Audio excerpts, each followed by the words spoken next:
Okay, so we're recording. Hello, today I have Talja Parkinson on with me to have a chat about situations in life that have caused a change for her. Talja and I have known each other for probably over a year now, haven't Yeah, we? It's been yeah, a year and a just bit, over a isn't year. it? Yeah. Hmm. And we knew each other in a coach. Talja came to me, reached out to me for coaching, and Hmm. we had a coaching relationship. And actually, that has grown into something more because we've collaborated on a number of things, one being Hmm. happy hour, which we Yeah, will talk about later. But thank you ever so much today for coming on today. yeah. Thank you for having me. It's absolute pleasure. But what we wanted to talk about today was the fact that obviously over the last few months we've had some huge changes worldwide with the pandemic, and obviously going into a recession, which is probably going to be quite a deep one in the next sort of 12 months, and the fear that surrounds that for people, but also as individuals, the way our lives can go, how actually change can actually be an opportunity and it can be positive. Hmm. So if you could actually just tell me a little bit about yourself. You came, you came over here in 1994 from Zambia. Yeah, Can you yeah. tell me a little bit So about that? originally came here, Yeah. originally came here after school to do a couple of years of college down in Chichester in West Sussex. Then once I'd finished college, I moved because my parents were still in Zambia at that point, so I moved back to Zambia, and then they moved to Kenya, and I decided to come and settle in the UK, and that was in 1997, which feels like a complete lifetime ago, a few Yes. lifetimes ago. 1997. I was trying to think. Well, I don't even want to think about what I was doing in 1997. Those who've read my book will probably know. Um, so, so how did you find when you came over here? What was the experience for um, you? Because obviously that was a massive change for you. Definitely, I think it was very different, quite a big, obviously, cultural change. But also, not having any family around, so it's not like I moved across with my parents or Yeah. or anybody else. So that was a huge change, and kind of trying to get into the job market, trying to find a job, all of that. I had some very weird and wonderful jobs. I was a chambermaid at one time. Worked at Heathrow Airport as well, on airside in a shop. That was crazy hours. So yeah, it was quite a big change in terms of the pace of life. The weather was a big Yeah. one. Oh gosh. Yeah. I still Yeah. think, 20 odd years later, I don't think I've gotten used to the weather yet. No. Well, none of us get used to the weather.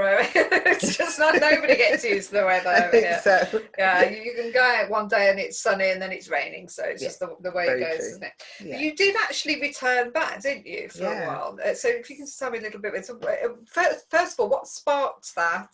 Mhm. What was the moment that made you sort of go back? So yeah, I mean, I settled here. I got married quite young. I was 21, I think, when I got married. And then we had our first child when I was 27. Right. And then had a second child when I was 30. And kind of that, when I turned 30, after I'd had my second boy, it was like, I just couldn't. And I always tell people the strangest thing, the aha moment for me was watching Mamma Mia Right. randomly. I'd gone to watch Mamma Mia with a couple of friends in the cinema, and there was something about the freedom and the authenticity, the freedom to express themselves, that the ladies on the screen obviously were older ladies as well. So, Yeah. it was that, and I just thought to myself, well, I don't really want to pretend to be somebody I'm not for the rest of my life, kind of thing. And that's what it felt like. So Right. I was playing roles at that point rather than actually being me. Well, I Um, think quite often we do though, don't we? Because we mm, get almost shoved into roles, whether it be like a culture at work, we have to sort of sit and yeah, be in that and quite often it's not, we're afraid to speak up, we're afraid to speak our mind, we're afraid to do things.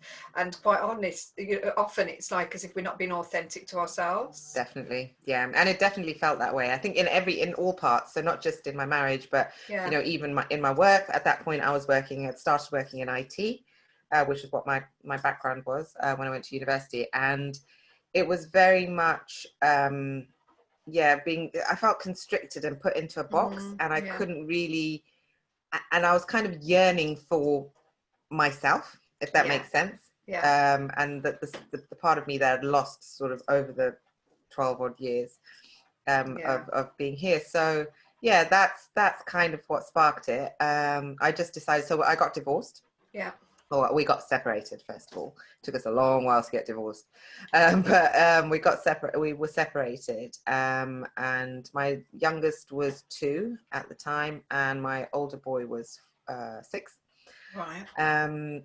And it was like, I just knew, I'd gone that treadmill. So especially being a single mum, it was that manic. So even though my ex-husband wasn't living too far away, all of the responsibilities for the kids sat with me. And it's tough, isn't it? I take my hat off to all the single mums and single dads who've had to look after sort of small children during this time of lockdown that we've had, because that must have just been so tough. Definitely. I mean, I've had a struggle with my youngest one, and I'm not even single, so it's hard. Yeah, no, definitely. So it was that whole treadmill of, rushing to drop kids off at childcare, getting to work, feeling under pressure at work that, I had to leave at a certain time, and I could only get in at a certain time because obviously I had to pick up or drop off the kids. Yes. And it was just that cycle, and I just didn't feel like my life was going. And even though, the job I had at the time, I was a manager, so it wasn't a bad job, but it just felt like a cycle that I was going through. And then I decided that I was going to, so I gave myself 2 years to go back home. Luckily, I knew that I'd have somewhere to stay. My parents were still in Kenya, but we had a property, so my grandmother's house, which was in Zambia. So I knew I wouldn't have to worry about rent or roof over my head. I didn't have much savings. I probably had about £1,000, if that. And I just decided, you know what, if I don't do it now, I'm never going to do it, because the kids were young enough to adapt as well. Which was a big concern for me. So I was like, if I don't do it now, I'm never going to do it, because they'll get older, they'll start to get friends at school and start to get attached and all of that. And, that opportunity will be gone. So I packed up myself and my 2 kids, and I moved back to Zambia. And initially, I tell people what I did when I was there, but it wasn't that I had that plan when I was leaving. I didn't have a plan. Did you not have a plan at all? No. It was just... Yeah, I thought jump. Things will... And I'm naturally quite a positive person anyway, so I always look at the glass half full rather than half empty. Yeah. Which has been a bad thing sometimes. Reality kicks in. But yeah, so I went back and I first started. So I talking to people, trying to figure out, because my thing has always been, what problems have people got? Because I always see myself as sort of the chief problem solver. So I was talking to people and trying to figure out, and I was talking to a lot of friends that had moved back and were running lorries. So moving goods from South Africa to Zambia to Mozambique, so around the Southern African region. And they were having trouble figuring out how to get the contracts to move the goods. Right. Yeah.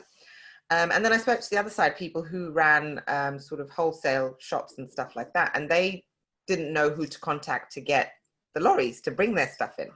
So I set myself up as a broker. There you go. In a very male-dominated world, which is I've been doing that anyway since day dot. And so I started. That's what I started. I did that for about 8 months. It did take its toll, because it meant some days I'd have to wake up at 3 o'clock in the morning to meet a load that was coming in, and then still have to take the kids to school and actually function during the day and still try and run this business.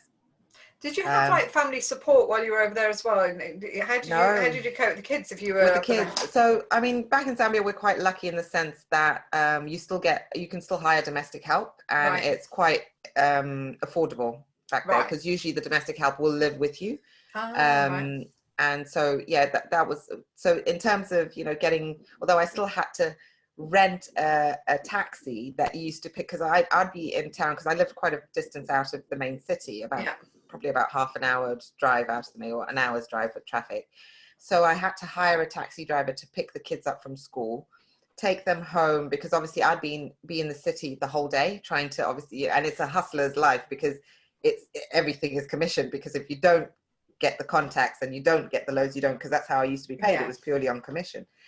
So I had this taxi driver taking, so I used to drop them off at school in the morning, Then he would pick, because schools there would finish, school would start about 7:30 in the morning and finish at about lunchtime, so about 1 o'clock.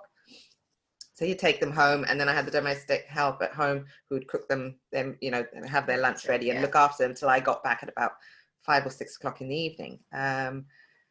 But yeah, it was hectic, but it was much more relaxed. It felt like I was doing something, and it felt like I was using my strengths to the best of my abilities. And then a friend of mine who I'd met, he used to rent like a cottage where my aunt lived in Zambia, and he ran an elephant sanctuary in Zambia, and he'd been doing it in Cambodia before, and he'd moved to Zambia, and we bumped into each other at a coffee shop one day, and I was stressed out with this trucks and stuff like that, as I said, because sometimes I'd have to kind of get up at 2 o'clock in the morning, meet the load at 3, come back, still get the kids ready for school, take them to school, and then go and spend the whole day in the city. So I was getting like 3 or 4 hours of sleep sometimes. So I was like, well, I don't really, I mean, this is not my dream. This is not what I wanted to do. This is what I had to do to pay the bills. Because school out there wasn't free. So I had to pay. So although I had the domestic help, I had to pay school fees. School. So it was like private nursery.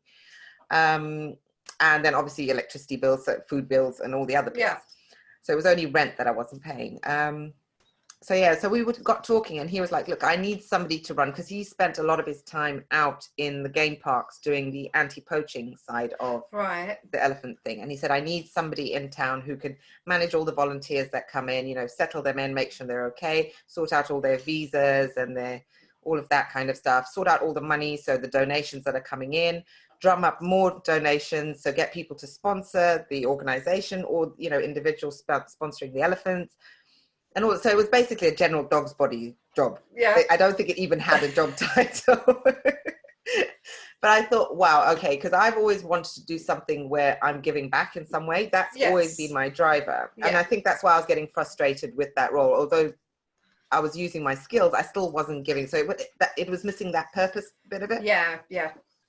I started doing that, and that was a lot of fun, very hard work, but it was definitely the best experience I've had in my life. And even the kids now, they're obviously a lot older, but they have some fantastic memories of being out there, you know, spending a lot of time out in nature, obviously feeding baby elephants, which is not something that most people get to do. No, it's just such a fabulous opportunity. I just remember the first time you telling me this story, and I was like, do you know, I mean, goodness me, I better not watch Shirley Valentine or anything like that, because I will be jumping. If you need to know somewhere to go, I'll let you know where. That's it. It's about right for my age group, that one as well. I can give it all up and disappear over to Greece or do things. But that sounds like absolutely incredible. It was I mean, it was hard work. Don't get me wrong. It was involved sales, which if you'd asked me, I mean, I remember I had my first kind of office job when I was in the UK was a sales role, and it was internal sales, so on the phone, for a photocopying company. So the machines, you know, the big massive photocopying machine. I absolutely hated it, because one, I'm a people pleaser, and I'm very sensitive. So if somebody puts the phone down on me, I will take that home with me for the whole day, especially in the beginning. So I thought to myself, I will never, ever, ever work in sales, ever. You know, that I don't know what I want to do, but I know that's definitely not what I want to do. And then you find yourself falling into, you see, this is what happens with sales. We all sort of have those jobs that are the most horrendous sales jobs, and then we end up sort of falling into it in a different sort of disguise of sales, which we think actually isn't quite so, but it actually works out to be sales. And yet we learn, because we learn from the human experience, and we learn from helping people, that becomes our way of a really positive way forward in sales, as opposed to thinking about the sale as such. Because half the time I wasn't thinking about the sale. And if you can imagine, I mean, it was quite difficult, because I was getting people to part with money in a third, so a developing country, where, you know, you've got starving children, you've got lack of healthcare and all of that to worry about. And my job was to convince people and organizations to look after baby elephants. There you go. And as cute and cuddly as it would seem, it was like probably the last thing on people's minds back then. It would have been the last on their list, wouldn't it, after all the bills and things that they've got to do to survive. And on top of that, you don't actually get anything. So normally sales, it's a transaction. Yeah. So you give me something and I'll give you something. Yeah. Whereas with this, it was more, I'm selling you a feel good factor. That's it. You can't put your fingers on it, you know, that kind of thing. But yeah, I came up with loads of inventive ways. So rather than, you know, sort of going out with my begging bowl, I would hold events. I'd hold really fun events, get people to sponsor. Like I remember I did at the polo match, I did a pop-up cocktail bar. Right. So my whole thing of getting that sorted was to go to companies that supplied alcohol. Yeah. So sold alcohol, and say, okay, can you donate X amount of stock to this? Yeah. And they're more likely to donate stock than they are cash. So they donated stock, and I said, okay, for doing that, we'll put your name on the big billboard that's going to be outside. So as one of the sponsors. Yeah. Got a tent donated, which was a big tent. Got plants donated because I wanted to make it really sort of tropical looking and, you know, quite a fancy, I must say, it was quite a fancy cocktail bar. I can see you really sort of enjoying that. It's really spinning your creative skills, you know, to use. It was so much fun. And then just getting people, you know, I mean, I'm not an introvert in any way, shape or form. So, you know, just getting people to come to the bar, you know, speaking to people as they walk past, inviting them in for a drink and stuff. And so, yeah, it started to build in that way. So I'd run events. There was loads of different events. And then reality kicked in the sense of, okay, my kids are getting a little bit older. I did that initially I was going to do it for 2 years. As I said, I'd kind of planned it out. So I would always say have some kind of plan, even if it's a very loose plan. So I kind of planned it out that I'll do this for 2 years. By then I knew my eldest was going to start going into sort of, he was going to go into year 6. So getting ready for secondary school. Yeah. My youngest was going to need to start, you know, he was needed to start school because he was only 2 then, when we first moved out. So he was coming up to 4. So yeah, I left all of that behind and came back to the weather again. Yeah. And even the kids sometimes ask me, like, Mom, why did you come back? Why did you do that? Well, so after that, obviously you had to create yourself another career. Yeah. You know, life continued as in a normal way, but obviously we came up to March this year. Yeah, everything changed, and I can remember you contacting me to jump on a call with you and some other ladies, some other coaches, to set up that you were thinking of. You had this idea, you weren't exactly quite sure what it was at that point. The story of my life. Yeah, it's like, what is it? And I was thinking, well, this is exciting because if Talja's thinking of something, it's going to be something exciting. So let's see what this is all about. And out of that came Happy Hour. So why did you think of what actually, you know, again, I think it's probably down to your wish to sort of help people and but so explain to me where this all came from. And what you created. No, we all created it, because in that first series of Happy Hour, nobody knew what was going to happen, to be perfectly honest. We didn't know if anybody would turn up.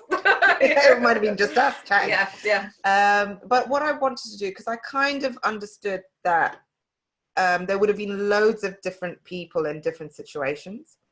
And I was quite mindful that, you know, you're going to have women, especially with women, you're going to have some women stuck at home with their kids, as delightful as that, and, you know, with their partners. And as women, we tend to be the one doing everything, making sure everybody else is okay. So making sure the kids are okay, making sure your partner's okay, you know, carrying the load of making sure the house is still standing, there's food, and, you know, especially with lockdown and shortages and everything that was happening right at the beginning. It was mad, wasn't it? At the beginning, it was crazy. Completely crazy.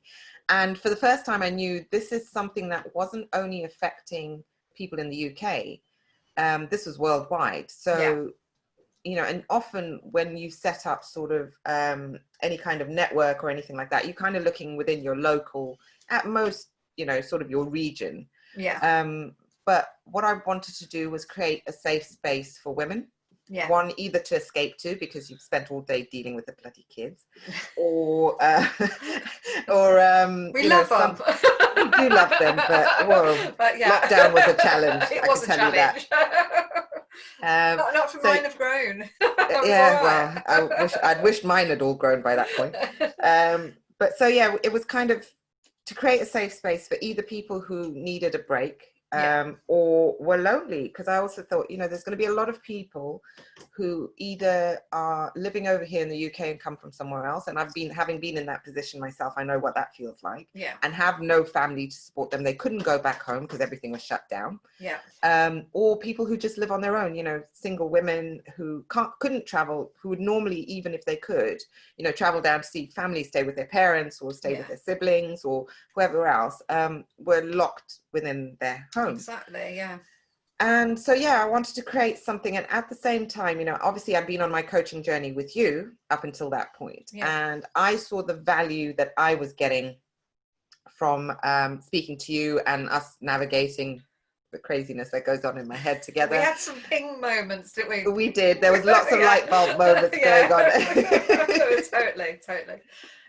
So, yeah, I wanted to create something that was both sort of community-based, but also informative. And that's when I reached out to you, and obviously I knew a few other people. So my cousin is a creativity and play teacher, so I reached out to her, and she's based in South Africa, and I knew that she was also going to be locked down. So, and obviously a lot of her work, again, and a lot of coaches, a lot of their work was meeting people, or, you know, their clients were face to face. And I was like, okay, how do I help both people? How do I bring two lots of people together that I know kind of need each other? Well, I really do think that out of this whole situation that we've had, the ability to adapt to things has been very apparent. And, you know, the people who are able to adapt are you know, can really create something very special. And there's, you know, I have seen, you know, people sort of sitting there waiting for things to happen, like, well, I'm just going to wait for this to go. And at the end of the day, you know, I mean, you know, at the beginning of this, I lost a friend of mine, and you know, it makes you think, like, how long are you going to wait? How long have you got to wait? You don't know. That's it. You don't know. So why are you going to give it a year? Are you going to give it 2 years? Or are you going to, like, do something now? Are you going to act now, do something? So what you did there was just a great way of adapting to a new situation. You know, you brought an international group of people together to share in this project, which has been phenomenal. I mean, it's been great fun. It has. So it's benefited me, and that's why I always say, you know, everybody thinks, oh, I was doing this great philanthropic thing of, look, no, I've actually probably got the most out of it than everybody else, because I've had coaching on every aspect of my life. You know, everything from new health and nutrition to mindset to creativity and play to, I mean, there's been so much like yoga, and it's the been exercise great fun. sides of it. Definitely. It has. I mean, it's you know, the amount of different people we eat with the food and all sorts of stuff. Like, all these things have been, everything's been so, each one has been so different, and yet they all sort of bring in the idea of wellness and mindset and sort of health. So it's been a fantastic job. So how many have you done now? You've done. You're going to start your third session. So we've finished 3 series. So each series is a month long. So we have been taking a couple of breaks in between, because one, we need to find people to deliver the sessions. I'm sure people are tired of seeing me talking by now.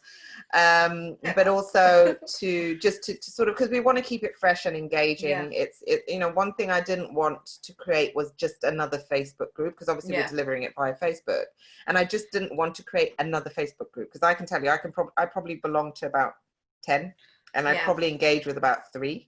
So I wanted it to add value to people's lives, rather than just be something else that, you know, pops up on your screen every now and again. So we're looking to start series 4 at the beginning of September. So we're always looking for people to join us. As I said, it's completely free. You know, we do ask people to donate if they can or want to, if they find value, and that's literally just to pay for, you know, sort of Canva, my advertising skills, but to actually pay for the platform.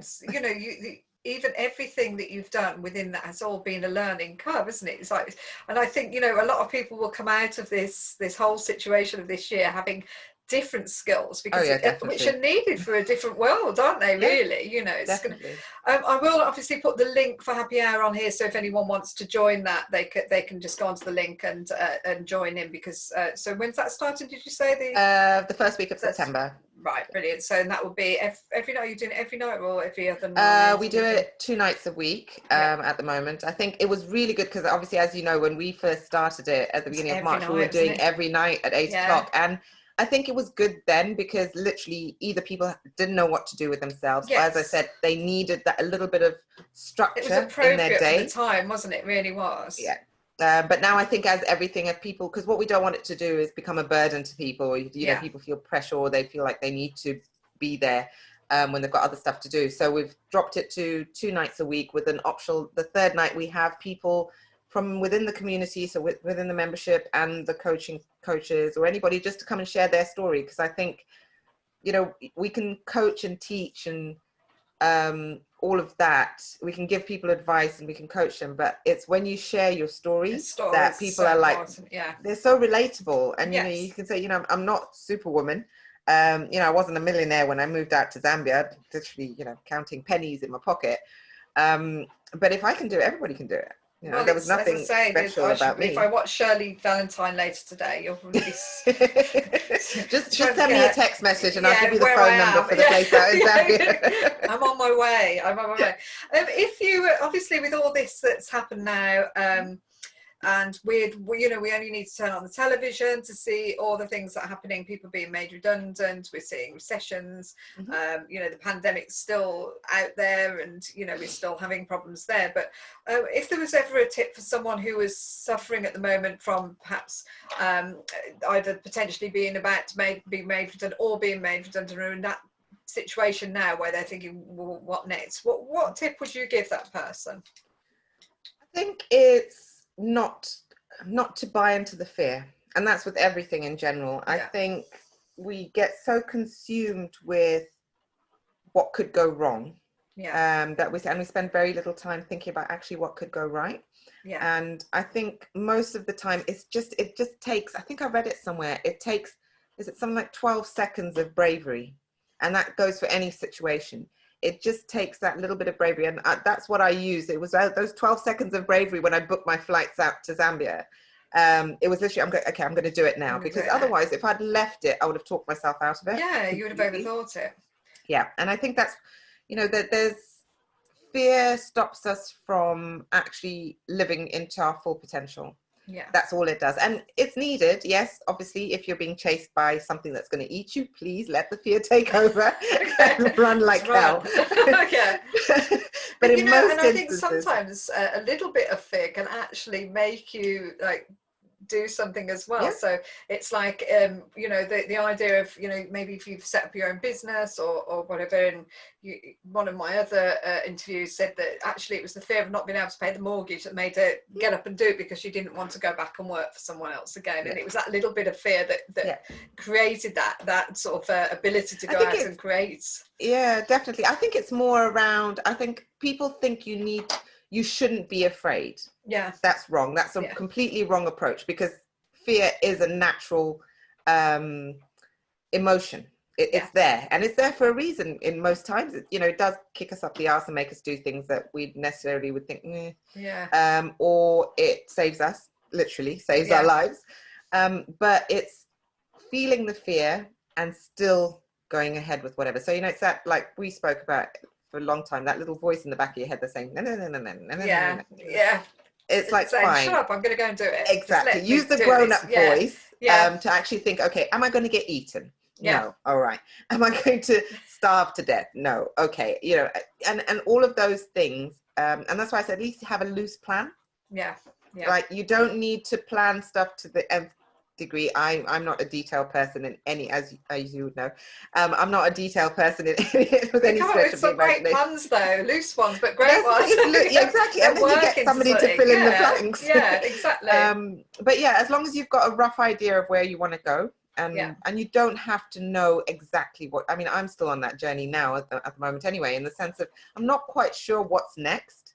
But I know what isn't next, if that makes sense. And that's what I'm using to feel my way through. And I think feel the fear, but do it anyway. There's a book, I think, called that. But it is a book. And if there isn't, there should be one. There should be. I'm sure there is. Okay, thank you ever so much. It's been an absolute pleasure having you on there. I'm sure it's really useful, and I'm sure there'll be lots of people booking trips to Zambia to go and look at the elephants now. So Oh that'd yeah, be they're fantastic. gorgeous, so please do. So thank you very much, Lee, and I'll put all the details for Happy Hour on there for people so they can join. Thank you very much. Thank you so much. Thanks, Kate. Thank you. Speak soon. Bye.